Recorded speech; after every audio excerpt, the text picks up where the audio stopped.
महाशिवरात्रि पवित्र दिन रे जटणी अंचल प्रजापिता ब्रह्माकुमारी ईश्वर विश्वविद्यालय आज कर्मकर्ता माने भाई भौणी माने द्वादश ज्योतिर्लिंग परिक्रमा करछंती जटणी सहर रे द्वादश ज्योतिर्लिंग संपर्क में आम पाखे भौणी मैंने अच्छा से संपर्क में आज कार्यक्रम कौन थिला सूचना आमको देवे। मो ना हूँ ब्रह्माकुमारी ममता भौणी जटणी सेवा केन्द्र 1982 मसीह मु ईश्वरीय ज्ञान प्रतिदिन श्रवण करे राजयोग अभ्यास करे।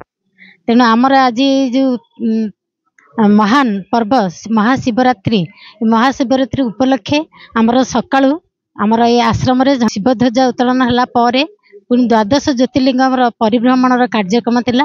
आमर मुख्य संचालिका ज्योति भौणी तत्वावधान रे आमर 12टी ज्योतिर्लिंगम 12टी कार रे सजा होई जटणी बाहरी आमर अरुगुड़ देउल बस्त बेणापंजी तराबाई दे पुणी खोर्धा दे पुणी पुनर्बार यही अग्राला धर्मशाला रे पहुंची। ये द्वादश ज्योतिर्लिंग संपर्क कहतु ये परिक्रमा करार आपनकर उद्देश्य आ महानता कौन? आज जो महान पर्व जो लोक मैंने व्रत उपवास रखुचंती समस्ते सबु जगह बुली द्वादश ज्योतिर्लिंग दर्शन करने संभव नुहे किंतु आमे जदि एकाकालीन द्वादश ज्योतिर्लिंग आनी समस्त भक्त मान दर्शन करूँ भक्त माने आज दिन कृतार्थ हेबे एवं भगवान दर्शन द्वादश ज्योतिर्लिंग दर्शन करी समस्ते खुशी अनुभव कर कार्यक्रम आज गोटे महान पर्व ता सहित पवित्र दिन भी से संपर्क में आपण जो कार्यक्रम सब होई संपर्क कौन कह? ओम शांति। आज हूँ महान शिवरात्रि आमर सबू भक्त माने भी सही शिवरात्रि की धूमधाम पालन कर ब्रह्मा कुमारी प्रजापिता ब्रह्मा कुमारी ईश्वरी विश्वविद्यालय भी परमात्मा का जन्मदिन को बहुत धूमधाम रे पालन कर। ये हूँ आमर जटणी आश्रम तेणुक आम मु मंदार बस्ता आश्रम रोचे यार ब्रांच अच्छे तेणुक मुझे आज यही महाशिवरात्रि आसी द्वादश शिवलिंग महाप्रभुंर माने जन भक्त लोक मैंने जाऊँ दर्शन करने कि माने केते कुआड़े बुलूं कि आम गोटे जगार द्वादश शिवलिंग दर्शन कर परमात्मा का जन्मदिन को महा खुशी आनंद रे पालन करुछु। ओम शांति। आज पवित्र दिन रे लोक शैव मंदिर जाइए दर्शन करथला बेले किंतु ये ईश्वरीय प्रजापिता ब्रह्मा कुमारी भौणी भाई माने आज द्वादश ज्योतिर्लिंग को जटणी सहर रे परिक्रमा करचंती आ जटणी सहर रे ज्योतिर्लिंग देखी तांकर शुभाशीर्वाद नैतला बेले आम पाखे अन्य भौणी माने अछन से मतामत देवे। ओम शांति।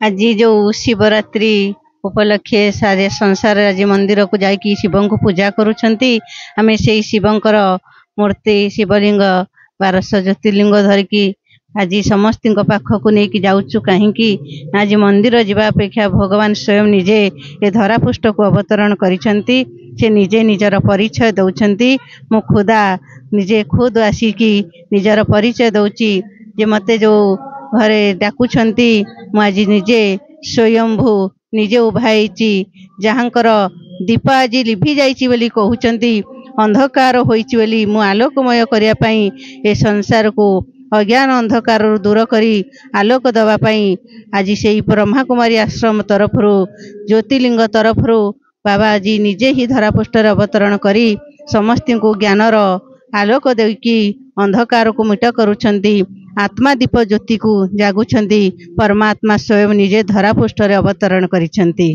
आज किछि भक्त आत्मा मानक पई एही काम आमे करि जालिछु जे कि आज भगवान को द्वारे द्वारे खोजुछंती घंटी पिटुछंती भगवान निजे दांड द्वार को आसी जाइछंती से भक्तंगर दर्शन पाई भगवान को आमे खोजुचे सत हेले भगवान स्वयं निजे ए धरापृष्ठ आसी कहउछंती देखंतु मु तुमको निजे ही दर्शन दबा पाई आसीची मते भगवान को आमे खोजुचे हेले भगवान हमको खोजिके धरापृष्ठ भौणी हमर गोटे बढ़िया जिंस कहले आमे भगवान खोजसे किंतु आज महान दिन आ भगवान का जन्मदिन बोली कहते से जन्मदिन रे स्वयंभू ज्योतिर्लिंग जटणी परिक्रमा करी श्रद्धालु भक्त को उदारिया सत्मार्ग देखा आध्यात्मिक चेतना बुड़िया से परिवेश भितर आज आम भौणी जे आज युवपीढ़ी बहुत पथभ्रष्ट होती से युवपीढ़ी संपर्क में भौणी कौन कहे?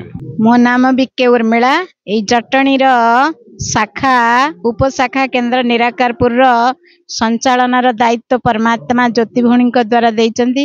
तेणु आज ये द्वादश ज्योतिर्लिंग बाहर उद्देश्य जे सबु आत्मा युवपीढ़ी ए विशृंखलित समस्त भितर कौन सदाचार नहीं काम क्रोध लोभमहंकार वशीभूत होई समस्ते दुर्व्यवहार खराब माने चरित्रहीन हो जाइचंती। समस्तंकर चरित्र उत्थान पाई परमात्मा शिव परमात्मा को जानी पुणी चरित्र को केन सुधारी हेबो तांको पाखरु ज्ञान अमृत पान करी आत्मा पुणी शुद्ध पवित्र होई समस्तंकु भाई भाई दृष्टि रे देखिबे परमात्मा पितांकर संदेश पाइबे समस्तंकर आत्मा जागृत होबो सारा दुनिया रे सुख शांति फेरी आसीबो पुणी हेल रु ए दुनिया हिबेन हेई जिवो समस्ते आमे एक पितांकर संतान शिवंकर आमे समस्ते भाई भाई समस्तंग भितर आपस रे भातृभाव रहिबो समस्ते एक पितांकर संतान जानिबे। हमको बढ़िया गोटे सूचना देले जे आमे परमात्मा समते संतान आ समते संतान माने आमे समते भाई भौणी सदृश से भाई भौणी संपर्क रे दुनिया रे आमे समाज रे चलले समाज उन्नति करिवो शांति फेरिवो सुख फेरिवो सब किछि मिलिवो किंतु ता सहित आमर जटणे जणे जनाशणा ब्रह्मा कुमार भाई हेतिला बेले किंतु सी नाट्यकार हिसाब से जटणी अंचल सुपरिचित लाभ करछंती किंतु आजिर जो द्वादश ज्योतिर्लिंग परिभ्रमण रे से संपर्क सूचना देबे। भगवान शिवंकर आज पुण्यतिथि जन्मदिन द्वादश ज्योतिर्लिंग आमे जटणी आश्रम तरफरु जटणी परिक्रमा करी तराबई खोर्धा ही पुणी जटणी आसी पहुँचला। भगवान भौणी कहला भाया भगवान जमती आमे भगवान पाऊ जाऊँ भगवान आज आम पाऊ आछंती से आदर से स्नेह रे जटणी आश्रमर भाई भौणी माने समस्ते उत्साह सहित अशोक भाई जेते भाई सब अच्छंती समस्ते मिसी उत्साह सहित आज द्वादश ज्योतिर्लिंगर यात्रा करिसंती सेमानंकु अशेष अशेष धन्यवाद। ए आश्रम आ द्वादश ज्योतिर्लिंगर प्रचार प्रसार हो भगवान तांको आयुष परमायु बहुत दे था। आ गोटे भल सूचना मिलला जे दुनिया रे परमात्मा को जानिबा को हेले प्रथम निजर मातृत्व पितृत्व को जानिया पड़िबो तांकर सेवा करिया ताले परमात्मा सहित आमे संजोग करिबारे किछि विलंब हम नहीं से संपर्क कौन कहे हूँ मु जटणी ज्ञान पाई मो घर जटणी किंतु मुझे सर्विस करी वेस्ट बेंगल कलिकता पाखे से चाकरी मोर किंतु मु ज्ञान पाई तेणु ये जो बड़ पर्व आमर पवित्र पर्व शिवरात्रि पालन करने एत दूर आसी माने गोटे बढ़िया देले माने बाबा को मन पकई बाबा पर्व रे समस्त सहित सामिल होगापाई कारण से यू बाबा ज्ञान आहरण करी से चाकरी करी दूर रही किंतु बाबांकर आजिर दिन में सामिल होगापाई मिशुंती सी आमको तांको जीवन रे अनुभूति कौन अच्छे बाबा ये क्षेत्र में पशुआ पर से अनुभूति संपर्क कह बाबा तो स्वयंभू पूरा ज्योतिर्लिंग तेणु से निराकार ज्योतिर्बिंदु तेणु तांको पाइबा को हेले आमको से भाया साधना करिया पड़ो कारण जमी भक्त मैंने जमी राति सारा बस उजागर होगी दीप जल बस पूरा निर्जला उपास करुँच से किसी दरकार आवश्यक नहीं मनीष हृदय जदि स्नेह श्रद्धा भाव रहा ताले आमे भगवान को पाई परिबा तेणु आम भगवान को पाइबा को केते वर्ष ये 8 वर्ष ज्ञान रे चलछि किंतु बाबांगर अनुभव बहुत अच्छी आ जे जदि श्रद्धा अनुभव गोटे कहना मोर अनुभव होची मो गोटे एक्सीडेंट मोर हेतिला आमे जाउतलु भुवनेश्वर बड़ पुआ संगे में जाउतली तो हठात गोटे ट्रॉली परसी आसिला बाइक पाखको किंतु पूरा मझी नेशनल हाईवे रे मो मझी रे पड़ी जाइछि पुओ मु किंतु मते जेंते लागिला कि गोटे मते उठेकी रख देछि मोर कोनोसी जगह रे टिके भी खंडिया हेनी भरोसा करथिले किंतु जे तमर सब जिनस लागव हो जाए ता विश्वास मिले भगवान बोली कहले किंतु आमे परमात्मा सहित जोड़ित हवा ताले भ्रमित केबे हवा नहीं ये भी संदेश हमक देइचंती से आज ठिया रैली है द्वादश ज्योतिर्लिंग रैली हो चलिक कम से कम 4-5 किलोमीटर मुझे चलिक आसी तेणु ये हूँ बाबा आशीर्वाद ये हूँ मोर सब बहुत बड़ अनुभव जे आम समस्त एकाठी सामिल होइछु ए जो माने बाबांकर प्रतियोगिता करने समस्त को आम द्वादश ज्योतिर्लिंग देकी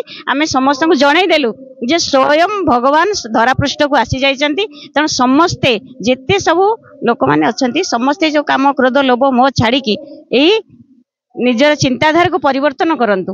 ମାନେ ଆଉ ଗୋଟେ ଆମର ଧର୍ମରେ ବି ଅଛି ଯୋଉ ମାଳିକାରେ ଯେ କଳି ଯିବ ସତ୍ୟ ଆସିବ ସେ କଣ ଅନୁଭବ ହେଲାଣି? ନିଶ୍ଚିତ ଏଇଟା ଏକଦମ ପୁରା, କାରଣ ସମୟ ସୂଚନା ଦେଇ ସାରିଲାଣି। ମାଳିକା ଯାହା କହୁଛି ଏକଦମ ସତ କଥା, ତାହା ଏବେ ପୁରା ସତ୍ୟରେ ପ୍ରମାଣିତ ହଉଛି ଆଉ ସମସ୍ତେ ଅନୁଭବ କଲେଣି ଯେ ବର୍ତ୍ତମାନ କଳିଯୁଗ ଆଉ ନାହିଁ, କଳିଯୁଗ ଶେଷ ହେଇସାରିଛି, କଳିଯୁଗର ଆଉ ନାହିଁ। ବର୍ତ୍ତମାନ ଏ ହଉଛି ସଙ୍ଗମ ଯୁଗ, ଏଟା ପରିବର୍ତ୍ତନର ଯୁଗ, ୟା ପରେ ସତ୍ୟ ଯୁଗ ଆସିବ। ତେଣୁ କଳିଯୁଗରୁ ସତ୍ୟ ଯୁଗକୁ ଯିବାକୁ ହେଲେ ଆମକୁ ପରିବର୍ତ୍ତନ ଦରକାର। ଆମେ ଯଦି ପରିବର୍ତ୍ତନ ହବାନି ତାହେଲେ ଆମେ ସତ୍ୟ ଯୁଗରେ ଦେବୀ ଦେବତା ହେବା କେମିତି?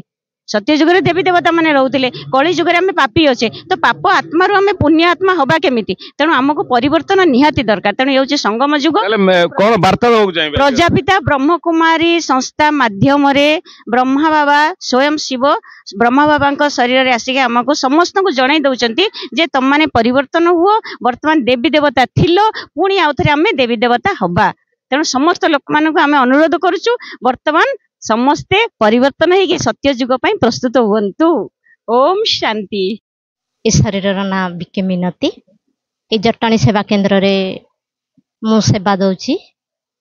ବର୍ତ୍ତମାନ ଯେଉଁ ଘଡ଼ିସନ୍ଧି ମୁହୂର୍ତ୍ତ ମନୁଷ୍ୟ ପରିବର୍ତ୍ତନ ହେବା ପାଇଁ, ଏ ମନୁଷ୍ୟ ଆତ୍ମାକୁ ପରିବର୍ତ୍ତନ କରିବା ପାଇଁ ସ୍ୱୟଂ ପରମପିତା ପରମାତ୍ମା ଆମେ ଯେତେ ବେଦ ଭାଗବତ ରାମାୟଣ ଉପନିଷଦ ଆଜି ଦ୍ୱାପର ଯୁଗରୁ ଭକ୍ତି ପୂଜା ପାଠ କରି ଆସିଛେ, ମନ୍ଦିର ଯାଉଛେ, ଘଣ୍ଟ ବଜାଉଛେ, ଭଗବାନଙ୍କୁ ଖୋଜୁଛେ, ଏଇଟା ଅହୋ ସୌଭାଗ୍ୟ।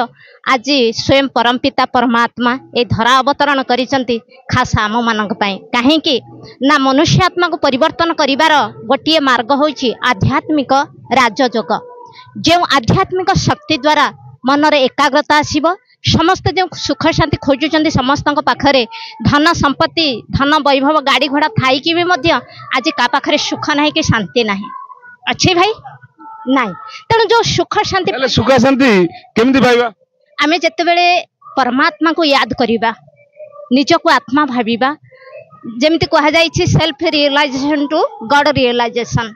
ତେଣୁ ଆମେ ନିଜେ ନିଜକୁ ଚିହ୍ନିଲେ ଜାଣିଲେ ଆମେ ଭଗବାନଙ୍କୁ ଜାଣିପାରିବା। ଯେପର୍ଯ୍ୟନ୍ତ ଆମ ନିଜର ପରିଚୟ ଆମ ପାଖରେ ନାହିଁ, ଆମେ ପରମାତ୍ମାଙ୍କର ପରିଚୟ ପାଇପାରିବା ନାହିଁ। ତାହେଲେ କ'ଣ ବାର୍ତ୍ତା ଦେବାକୁ ଚାହୁଁଛନ୍ତି ଆଜିର ଦିନରେ? ହଁ, ଆମେ ବର୍ତ୍ତମାନ ନିଜକୁ ବଡି କନସିୟସରେ ରଖିଛେ। ମୁଁ ଜଣେ ଡକ୍ଟର, ଇଞ୍ଜିନିୟର, ପ୍ରଫେସର, ବାସ୍ତବରେ ଆମେ ସେ ପରିଚୟ ନୁହଁ। ଆମର ଆଉ ଗୋଟେ ଶୁଦ୍ଧ ପରିଚୟ ଅଛି, ଅରିଜିନାଲ ପରିଚୟ। ଆମେ ସମସ୍ତେ ହଉଛେ ସୋଲ, ଆତ୍ମା। ଆତ୍ମା ରୂପରେ ଆମେ ସମସ୍ତେ ହଉଛେ ଭାଇ ଭାଇ। ଆମ ଭିତରେ ଏକତା ରହିବା ଦରକାର। ବସୁଧୈବ ଯୋଉ ଭାଇ ଭାଇ କହୁଛନ୍ତି ସେଠି ପୁଲ୍ଲିଙ୍ଗ ସ୍ତ୍ରୀଲିଙ୍ଗ ରହୁଛି, ଏ ଭାଇ ଭାଇ କହିବାର ଉଦ୍ଦେଶ୍ୟ? ଆତ୍ମା ରୂପରେ ଭାଇ ଭାଇ, ଶରୀର ରୂପରେ ଲିଙ୍ଗ। ଓ ବଢିଆ ଜିନିଷ ଆମକୁ ଗୋଟେ ତତ୍ତ୍ୱଭିତ୍ତିକ ଜିନିଷ ବୁଝେଇଲେ ଯେ ଆତ୍ମା ରୂପକ ଭାଇ ଭାଇ, ଶରୀର ରୂପକ ଭାଇ ଭଉଣୀ। ଆମେ ପ୍ରଜାପିତା ବ୍ରହ୍ମାଙ୍କ ସାକାର ଶରୀରରେ ଯେତେବେଳେ ପରମାତ୍ମା ଆସିଲେ, ତ ତାଙ୍କ ଦ୍ୱାରା ଯେଉଁ ଆଧ୍ୟାତ୍ମିକ ଜ୍ଞାନ, ସତ୍ୟ ଗୀତା ଜ୍ଞାନ ଦେଲେ, ଏଇ ଗୀତା ଜ୍ଞାନ ଆଧାରରେ ଆମେ ଆମ ଜୀବନକୁ ପରିବର୍ତ୍ତନ କରି ଆସିଛୁ। ଆଉ ଏଇଭଳି ମୋ ଭଳି ବର୍ତ୍ତମାନ ସାରା ବିଶ୍ୱରେ କନ୍ୟାମାନେ କି ସମସ୍ତ ଭାଇ ଭଉଣୀ ମାନେ ଘର ଗୃହସ୍ଥରେ ଥାଇକି ବି ମଧ୍ୟ ଏଇ ଆଧ୍ୟାତ୍ମିକ ଜ୍ଞାନକୁ, ପରମାତ୍ମାଙ୍କର ଯେଉଁ ବାଣୀ ନିଃସୃତ ହେଉଛି, ସେଇ ବାଣୀ ଦ୍ୱାରା ସମସ୍ତେ ନିଜ ଜୀବନକୁ ପରିବର୍ତ୍ତନ କରିଛନ୍ତି। ଏଇଟା ନିଶ୍ଚିତ କରିବେ ଆଉ କରିଛନ୍ତି ବି ମଧ୍ୟ। ଆମେ କରିକି ଦେଖେଇଛୁ ଆଉ କରିବେ ବି ମଧ୍ୟ। ଏଇଟା କିଛି କଷ୍ଟସାଧ୍ୟ ନୁହେଁ, ଅତି ସହଜ। ସେଥିପାଇଁ ଆର ନାଁ ରଖାଯାଇଛି ସହଜ ରାଜଯୋଗ ଶିକ୍ଷା। ये एजुकेशन, ये कौन सी दीक्षा नुहे कि तंत्र मंत्र नुहे। तेणु जो धर्म धर्म आमे कहूचे, वास्तव में आमे जतेबेले देहर धर्म को भूली जिबा, गोटिए धर्म होउची आमे समस्ते एक परमपिता परमात्मांकर संतान, आदि सनातन देवी देवता धर्म होउची मूल धर्म। आमे जो गीता ज्ञान कहूचे, आमर शास्त्र होउची गीता। ए गीता होउची सत्य गीता ज्ञान। ए सत्य गीता ज्ञान आधार रे आम जीवन को आमे परिवर्तन करि परिबा। आउ से दैवी दुनिया जो कहूचे सत्य जुग सुख शांतिर दुनिया अति निकटरे आसी जाउची।